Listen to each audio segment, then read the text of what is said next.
Selamat datang kembali di video seri filsafat untuk pemula, membahas 100 pemikir filsafat dalam 100 hari. Baik, di episode ini kita akan mengeksplorasi pemikiran salah satu tokoh pencerahan atau enlightenment yang dikenal sebagai seorang bapak liberalisme. Siapakah dia? Siapa namanya? Dia adalah John Locke. Baik teman-teman, apakah teman-teman siap untuk menjelajahi gagasan-gagasan John Locke yang telah membentuk demokrasi modern yang saat ini sedang kita jalani? Mari kita mulai. Baik, kita mulai dulu dari awal. Siapakah John Locke? Ya, John Locke lahir tanggal 29 Agustus tahun 1632 di sebuah kota di Inggris yang namanya Warrington. Ya. Dia lahir dalam sebuah keluarga Protestan yang sederhana. Ayah John Locke adalah seorang pengacara kecil yang bukan yang kaya raya gitu ya, yang biasa-biasa saja pengacara. Tetapi hidup di masa pergolakan politik Inggris di mana penuh ketegangan, hubungan antara monarki dan parlemen ini sedang tidak akrab pada masa itu. Pengalaman keluarga Locke yang mendukung Cromwell dan revolusi Inggris mempengaruhi pandangan politiknya di masa depan. Ya, seperti kita tahu, Cromwell memang tidak cocok dengan monarki atau kerajaan pada masa itu. John Locke menempuh pendidikannya di universitas yang sudah sering kita sebut universitas besar di Inggris, Oxford. Ya. Di mana di Oxford itu dia belajar filsafat skolastik. Pada video-video sebelumnya kita kan juga sudah ngobrolin ya filsafat skolastik, ya filsafat yang kental dengan agama dan upayanya menggabungkan dengan rasio. Namun ketertarikan John Locke pada ilmu alam dan kedokteran, ya jadi dia justru bukan yang filsafat ya awalnya, tapi alam dan kedokteran, ilmu alam dan kedokteran ini membawa dia untuk mendalami karya seorang filsuf ya, bernama Francis Bacon, kita sudah bahas sebelumnya, dan René Descartes. Nah, pengalaman dan ketertarikan dia dengan dua pemikir itu menjadikan John Locke seorang filsuf yang empiris, yang berpijak pada pengalaman dan pengamatan. John Locke terkenal dengan teori pengetahuannya dan di situ juga ada kata kunci tabula rasa. Apa itu nanti kita akan bahas. Baik, John Locke punya konsep yang disebut tabula rasa atau meja yang kosong. Itu dijelaskan dia dalam sebuah karyanya berjudul An Essay Concerning Human Understanding. Dalam karya itu, dia menjelaskan tabula rasa. John Locke menolak bahwa manusia lahir dengan ide bawaan. Dia yakin bahwa manusia itu benar-benar kosong. Kalau dalam bahasa kita, seperti kertas putih yang tidak ada apapun di dalamnya, gitu ya, belum ternoda. John Locke berpendapat bahwa pikiran manusia yang seperti kertas kosong itu nantinya akan diisi oleh pengalaman yang dihadirkan atau ditangkap lewat indera dan refleksi. Kita punya 5 panca indera. Nah, pengalaman kita menangkap segala hal yang ada dalam hidup kita itu dan merefleksikannya. Nah, itulah yang nanti akan mengisi meja kosong atau kertas kosong itu. Locke menjelaskan bahwa ada 2 jenis pengalaman utama. Yang pertama sensasi atau sensation, yang kedua reflection atau refleksi. Apa itu? Baik, saya akan jelaskan satu persatu. Sensation atau pengamatan indrawi itu kita dapatkan lewat apa yang kita lihat, kita dengar, kita cium, kita rasa, atau kita sentuh. Reflection atau refleksi itu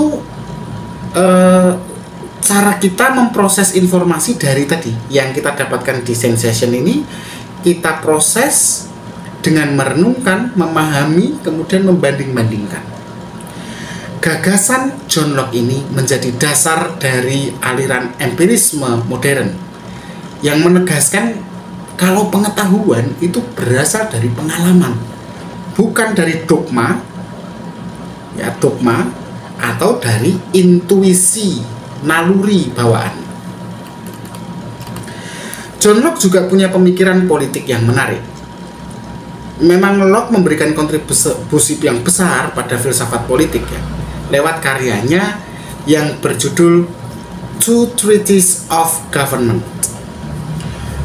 Dalam karyanya itu, dia menuliskan kritik kepada gagasan tentang kekuasaan raja yang bersifat ilahi, seolah-olah raja adalah keturunan atau mendapat kekuasaannya dari Tuhan ya. Dan itu pada masa itu ya, itu mendominasi politik Eropa di zamannya.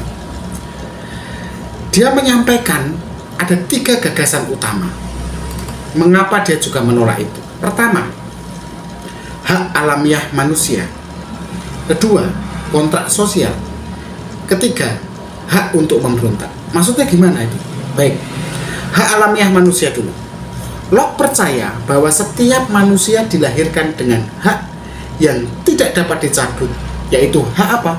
Hak atas kehidupan, kebebasan, dan properti atau kepemilikan ya, rumah, mobil, kendaraan, pakaian, tanah, properti. Kedua, kontrak sosial. Pemerintah hanya sah jika mendapatkan persetujuan dari rakyatnya. Lewat apa? Kontrak sosial.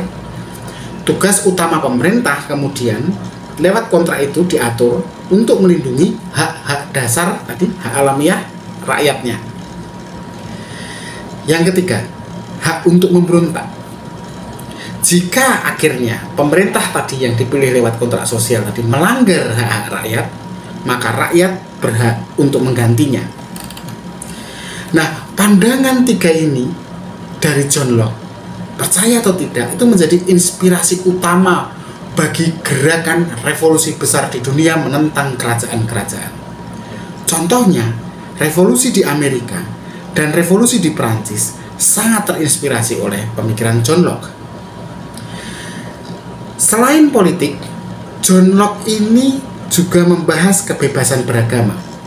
Dalam tulisannya berjudul A Letter Concerning Toleration. A Letter Concerning Toleration, surat atau tulisan yang fokus tentang toleransi. Dia berpendapat begini, ada setidaknya dua kunci. Yang pertama, agama adalah urusan pribadi dan pemerintah tidak boleh campur tangan dalam keyakinan individu itu karena sifatnya pribadi. Kedua, toleransi terhadap perbedaan keyakinan adalah kunci untuk menciptakan masyarakat yang damai. Wow, kita sekarang tahu toh dari mana asalnya pemahaman kita tentang demokrasi, agama, toleransi, pemerintah dan sebagainya. John Locke, dari John Locke. Tapi John Locke juga punya keterbatasan. John Locke itu tidak mendukung toleransi untuk ateis atau orang yang dianggap tidak percaya pada Tuhan. Dia juga tidak toleran pada orang yang mengancam tatanan sosial. Jadi orang yang apa namanya ya, public enemy gitulah, itu dia nggak toleran dengan itu. Nah, ini kan justru memperlihatkan bahwa meskipun John Locke memang terbatas dalam hal ini, dia mengatakan toleransi, tapi dia tidak bisa toleran pada ateis atau orang yang radikal ya. Tetapi ini ya memang di zamannya sudah maju banget ini John Locke itu. Ya memang di zaman dia memang ya sebatas itu toleransi bisa dilakukan ya. Oke. Jangan terlalu dibandingkan dengan hari ini yang sudah sangat maju ya, di mana-mana sangat apa boleh gitu ya. Nah, Locke jangan salah ya, dia juga selain politik dia juga nuliskan tentang pendidikan tuh. Jadi Locke itu pernah menulis judulnya Some Thoughts Concerning Education. Jadi sebuah pandangan tentang bagaimana mendidik anak-anak supaya jadi individu yang rasional dan berbudi luhur. Nah, di sini kita bisa lihat poinnya nih John Locke dalam gagasannya tentang pendidikan. Pertama, pendidikan harus fokus pada pembentukan karakter dan kebiasaan baik, bukan sekedar transfer pengetahuan. Oh, maju banget kan John Locke.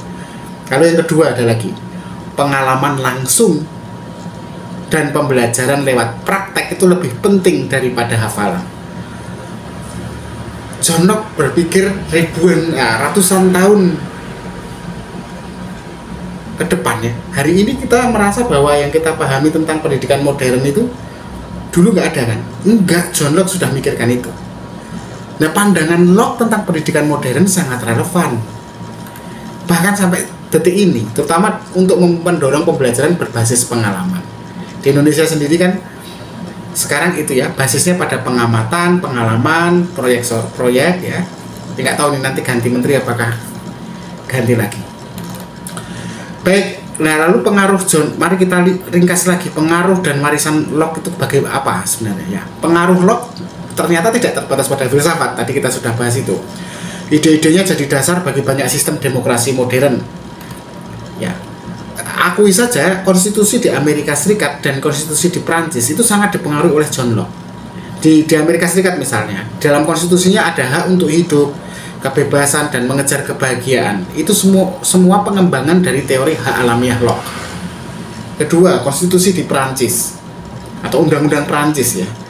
Prinsip persamaan, kesetaraan, kebebasan yang itu sangat mencerminkan pemikiran Locke tentang keadilan dan toleransi.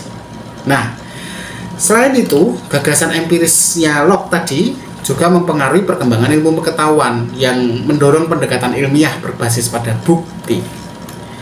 Baik, apa yang bisa kita pelajari dari Locke, teman-teman, dalam hidup kita yang orang biasa-biasa ini? Baik, dari Locke kita belajar beberapa hal penting. Pertama, pentingnya menghormati hak asasi manusia. Kedua, apalagi ya, pentingnya membangun pemerintahan yang bertanggung jawab kepada rakyat.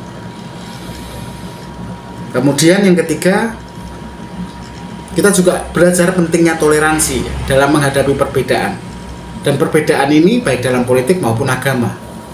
Sesuatu yang kayaknya tiga-tiganya ini memang penting bagi kita di Indonesia hari ini. Nah, dalam dunia modern yang penuh konflik dan perdebatan seperti sekarang, nah semangat Locke tentang kebebasan dan toleransi ini bisa jadi panduan kita menjalankan masyarakat agar lebih adil dan damai. John Locke adalah pelopor kebebasan dan hak asasi manusia.